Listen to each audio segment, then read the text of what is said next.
పెట్టుబడులతో స్వల్పకాలంలో అందివచ్చే అపరాల సాగు రైతుకు అన్ని విధాలా కలిసొస్తుంది. సాగు ఆరంభం నుంచే ఆయా ప్రాంతాలకు తగిన రకాలను ఎన్నుకొని సమయానుకూలంగా యాజమాన్య పద్ధతులు పాటించినట్లయితే ఎకరాకు 7 నుండి 8 క్వింటాళ్ల వరకు దిగుబడి పొందొచ్చు. ప్రస్తుతం వేసవి పంటగా అపరాలు సాగు చేసే రైతులు పైరులో చేపట్టాల్సిన యాజమాన్య పద్ధతుల గురించి తెలియజేస్తున్నారు శాస్త్రవేత్త డాక్టర్ శ్రీధర్.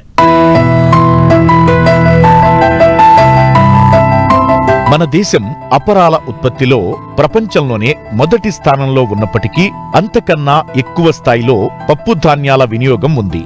దీనివల్ల గత కొన్ని సంవత్సరాలుగా దేశంలో డిమాండ్ సరఫరా మధ్య వ్యత్యాసం పెరుగుతూ వచ్చింది. కానీ దేశీయ అవసరాలు తీర్చడానికి విదేశీ దిగుమతులపై ఆధారపడడం తప్పకపోవడం వల్ల ఎంతో విలువైన విదేశీ మారకద్రవ్య నిల్వలు నష్టపోవడం జరుగుతూ ఉంది. అందుకని దేశీయంగానే ఉత్పత్తిని పెంచి వాణిజ్యపరంగానే కాకుండా ఆహార భద్రతను, ముఖ్యంగా పోషకాహార భద్రతను పాటించాల్సిన అవసరం ఎంతో ఉంది. నీటి వసతి ఉన్న రైతాంగం ప్రస్తుతం వేసవి పంటగా మినుము, పెసర పంటల సాగుకు సిద్ధమవుతున్నారు. ఆయా ప్రాంతాలకు అనువైన రకాలను ఎంపిక చేసుకుని ఫిబ్రవరి చివరి వరకు ఈ పంటలను విత్తుకోవచ్చు. కొన్ని ప్రాంతాల్లో మార్చి 15 వరకు కూడా విత్తుకోవచ్చు. పెసర, మినుము పైర్లలో మేలైన యాజమాన్య పద్ధతులు పాటిస్తే మంచి దిగుబడులను తీయవచ్చు. రకాలు చూసుకున్నట్లయితే మనకి వేసవికి అనుకూలమైన రకాలు మదిరా వ్యవసాయ పరిశ్రమ నుంచి విడుదలైనటువంటి MGG 295 అనే రకం, MGG 347 అనే రకం, MGG 351 అనే రకం. అదేవిధంగా ప్రాంతీయ వ్యవసాయ పరిశ్రమ స్థానం వరంగల్ నుంచి విడుదలైనటువంటి WGG 37, అదేవిధంగా WGG 42, అదేవిధంగా TM 96-2, అదేవిధంగా IPM 2-14 అనే రకాలు మనకి వేసవికి అనుకూలమైన రకాలు. ఇవన్నీ కూడా మనకి దాదాపుగా 55 నుంచి 70 రోజుల్లో పంట కాలం ఉంటుంది. అదే మన WGG 42 అనే రకం, 42 రకం 55 నుంచి 60 రోజుల్లో మనకి పంట చేతికి వస్తుంది. అదేవిధంగా ఇది పల్లాకు తెగులను కూడా సమర్థవంతంగా తట్టుకుంటుంది. మిగతా రకాలు చూస్తే పల్లాకు తెగులు కొంతవరకు తట్టుకొని మనకి ఎకరానికి సరాసరి 5 నుంచి 6 క్వింటాల దిగుబడినిచ్చే అవకాశాలు ఉన్నాయి. అదేవిధంగా మనం మెను రకాలు చూసుకున్నట్లయితే మనకి వేసవికి ముఖ్యంగా అనుకూలమైన రకాలు చూసుకున్నట్లయితే PG 31 అనే రకం, ఇది 70 నుంచి 75 రోజుల పంట కాలం కలిగి ఉంటుంది. అదేవిధంగా పల్లాకు తెగుల్ని సమర్థవంతంగా తట్టుకుంటుంది. ఇక మిగతా రకాలు చూసుకున్నట్లయితే మదిరా వ్యవసాయ పరిశ్రమ విడుదలైనటువంటి MBG 207, ఇది 80 రోజుల పంట కాలం ఉంటుంది. అదేవిధంగా మనకి గుంటూరు లామ్ ఫార్మ్ నుంచి విడుదలైనటువంటి LBG 787 రకం, అదేవిధంగా LBG 752 రకం, అదేవిధంగా LBG 20 రకం. ఇవి కూడా మనకి పంటకాలం 80 రోజుల్లో మనకి పూర్తవుతుంది. దిగుబడి కూడా మనకి ఎకరానికి 6 నుంచి 7 క్వింటాల దిగుబడి ఇచ్చే సామర్థ్యం ఉన్న రకాలు. అదేవిధంగా తిరుపతి నుంచి ఇటీవల విడుదలైనటువంటి TBG 104 అనే రకం కూడా మనకి వేసవికి అనుకూలం. ఇది కూడా మనకి 80 రోజుల్లో పంట చేతికి వస్తుంది. దిగుబడి మనకి కూడా 7 నుంచి 8 క్వింటాల దిగుబడిని ఇచ్చే సామర్థ్యం కలిగిన రకం. సో ఇటువంటి రకాలన్నీ కూడా మనం వేసవిలో మనకి సాగు చేసుకోవచ్చు. అపరాల సాగుకు అన్ని రకాల నేలలు అనుకూలంగా ఉంటాయి.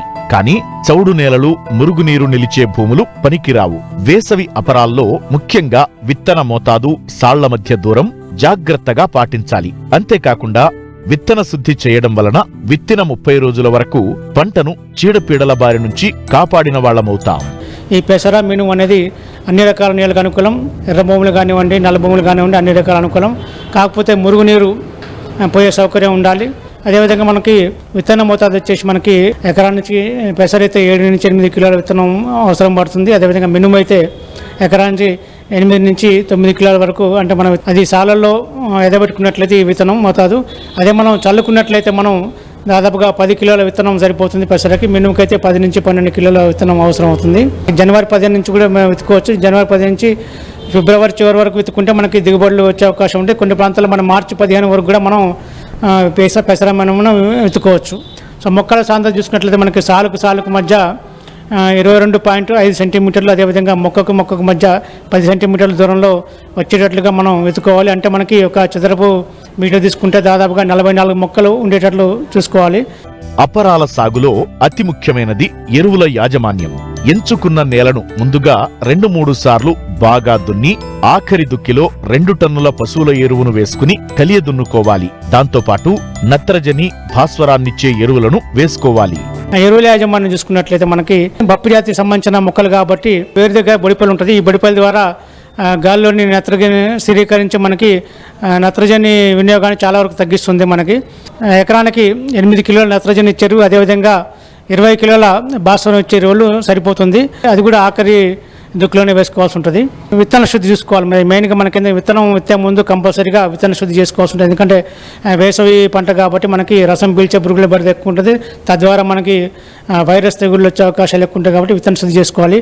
ఈ విత్తన శుద్ధికి గాను మనం కిలో విత్తనానికి గౌచ్ అంటే ఎమిడా అనే మందు ఉంటుంది. FS 600 అనే మందు కిలో విత్తనానికి 5 మిల్లీలీటర్లు, లేదంటే థయోమిథాక్సమ్ అనే మందు కిలో విత్తనానికి 5 గ్రాముల చొప్పున మనం విత్తే ముందు విత్తన శుద్ధి చేసుకొని తెగులు సంబంధించిన మందుతో కూడా అంటే మనకి 2.5 గ్రాముల క్యాప్టన్ లేదా థైరమ్ లేదంటే మ్యాంకోజెబ్తో పాటు కీటకనాశనంతో కూడా విత్తన శుద్ధి చేసుకున్నట్లయితే దాదాపుగా 15 నుంచి 20 రోజుల పాటు మనకి రసం పీల్చే పురుగుల నుంచి మనం పంటను కాపాడుకోవచ్చు.